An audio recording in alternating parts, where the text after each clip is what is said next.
এটাই সাকিব ভাইয়ার পাওয়ার, এটাই সাকিব ভাইয়ার ক্রেজ। রাজকুমার নিয়ে কি পরিমাণ আশাবাদী সকলে, এটা থেকে আপনারা বুঝতে পারবেন।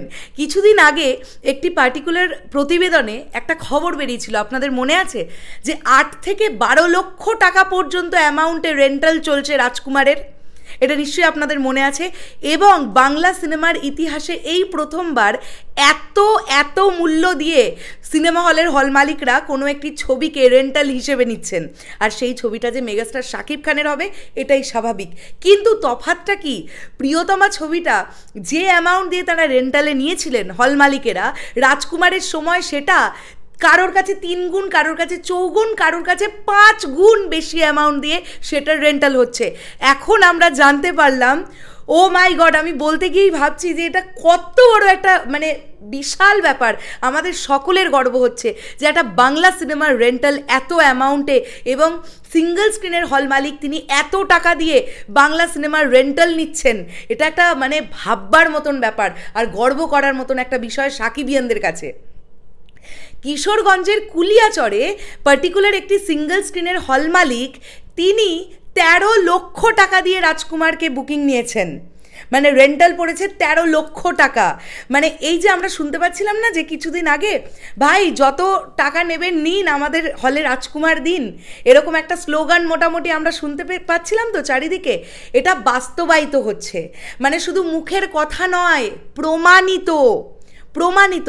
আমার ইতিমধ্যেই বেশ কিছু হল মালিকদের সঙ্গে কথা হয়েছে।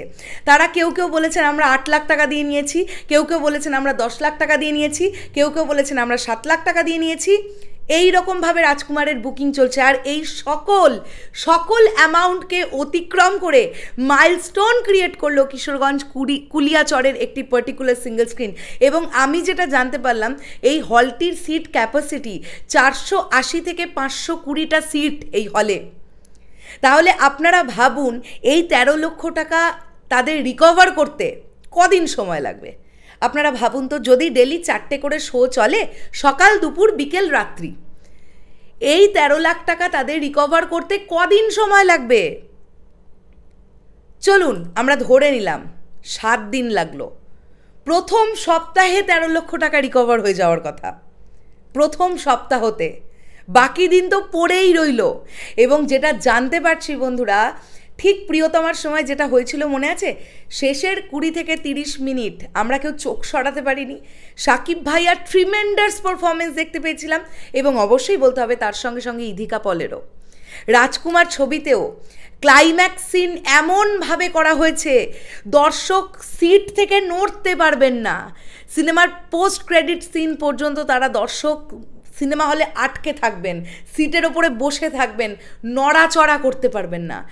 এমনভাবে গল্পটাকে সাজানো হয়েছে, গল্পের ক্লাইম্যাক্স এমন করে করা হয়েছে। এমনি এতজন হল মালিক এত টাকা দিয়ে রেন্টাল নিচ্ছেন, এটা আমাদের বুঝতে হবে। রাজকুমার গল্পটা প্রচণ্ড ভালো হতে চলেছে। সিনেমাটা প্রিয়তমার রেকর্ডকেও ভাঙতে আসছে। দেখা যাক কী হয়। আমরা সকলে প্রচণ্ড আশাবাদী, আমরা সকল সাকিবিয়ানরা, আমরা সাকিব ভাইয়াকে নিয়ে অলওয়েজ পজিটিভ থাকি, আমরা পজিটিভ থাকবো। রাজকুমার খুব ভালো একটা ছবি হবে, এটা আমাদের বিশ্বাস। কি বলো সাকিবিয়ানরা, রাখছো তো তোমরা বিশ্বাস রাজকুমারের প্রতি? কতটা বিশ্বাস রাখছো সেটা কমেন্ট করে জানাও। আর এই আপডেটটা তোমাদের কেমন লাগলো সেটাও কমেন্ট করে জানাতে কেউ ভুলো না। আসছি আবার খুব শিগগিরই নতুন কোনো ভিডিও নিয়ে। তাহলে এখনের জন্য সকলকে বললাম টাটা। যদি ভিডিওটা ভালো লেগে থাকে তাহলে একটু শেয়ার করে দিও, লাইক করে দিও, আর কমেন্ট করে জানিও কেমন লাগলো।